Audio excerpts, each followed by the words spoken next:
Aka bu neçə gün oldu demiş Dağçı rayonundan çöküləttimiz bir şıpinti atamda olur ya. Bir bu neçə gün oldu çöküləttimiz mi Dağçı rayonuna? Yani çögüleş maksat fikam öyleş. Hem de biz neç vakti ya kaptanlık kıldık, 5 gün köprü taptık, maşinini kıldık, maçtan digende. Hem bir an çögüleş maksat hem de karşı gün balı bilen paranışık, ağinem de yakı ağinem bilen. O ağinemdeki jürket bir ot var şu an. Nemi o sana çıkıp söz şu gap çıksılar, közge lık yaşkili o nimdi. İmense öy ile baş ağinem capa ta şunda capa müşakkat öy aldı. Öyni vekşi ortada can şok kıldı bir moç pulunu haclap. Neymiş cansa anam notlar zulmedi. Ahırda şu aş öyni pütüp şu can şoldur pütüp şu öy oturduğu vakta şu apımızdan ömür kısık yap kaldı. Onun apımız kayıt şolap kaldı. Aş ağinem aş anısı içirip bir gün oturup ağam olsa hayatı aşağıdan hoş oldu. Liken aş öy oturanmagalık üçün aş öyüne azam tol sitivetdi. Çünkü muş öy otasam anam oturanmadan men otasam bulmaydı dep şu çağda bizden kolumuz kısık olap kalgan.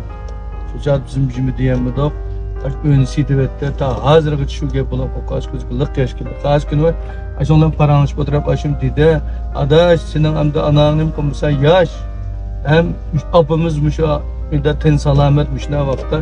Noçarak öyle, beze öyle canşonu bicirim kılıp şu apımız yaxşı yerde otta kızgına da 5 gün lazım bulup kop kalsam məhəbbət iş birey.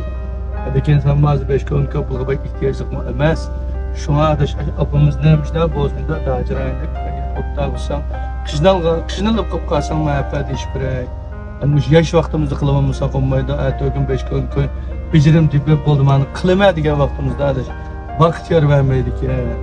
Şunu uçağa desem işte kızın dep ne çıktım dep de oylasam doğru.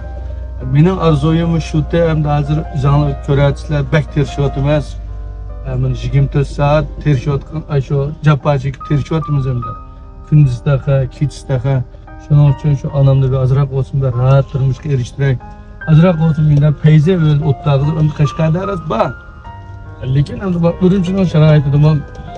Bende güllükmüş de yeşilçilik yer otlağıdır anamda dep. Şun tuğmaymış ne Dağcı rayonlarını çökülep ne yeşilçilik. İşte ya olsa öğünü körep koyup anamın egilep ana bolam dikin körep bakkın dep şoğmuşlar yani köretimi. Anımış tordaşlım olam demiş köretisi ya billa. Menen kıkının toğruma hatam anı silpinin diş bakınla özüre ortak diş bakıla. Men moğmuş da edem kumar edem de özüre pişkimiden paranış pişkir almıştır gazap amırak. Hem de adetler bizi pişkir almıştır gadem mocak. Lekin tordan nurgulluğun çoğun akıllarımız ma yoğun erbaplı va yoğun başlık. Uyandan yoğun karxançılı va. Her bizgimizden məsləhət verələrə akıllarımız var. Şimdi akıllarımız özürə məsləhət verəsənlər. Məsləhət əsasda qılsaq boluda. Şunun günün yazsanlar, özürə fikirləsək boluda. Hem de bu torda gəlmədən bilə telefon qılıb bir paranlış etsək onunla fürsət yoxkən. Şunun üçün ortak paranlış baxıla, ortak fikirni belə qılaylaydı. Oylaşdım. Hadi özürə bir fikir tələb versən üçün ki onumuzu qılmaz rəhmət. Oldum fikir. Oldu. Yani bir körey de povası zokun tatlılam canım köreme inip çıkma.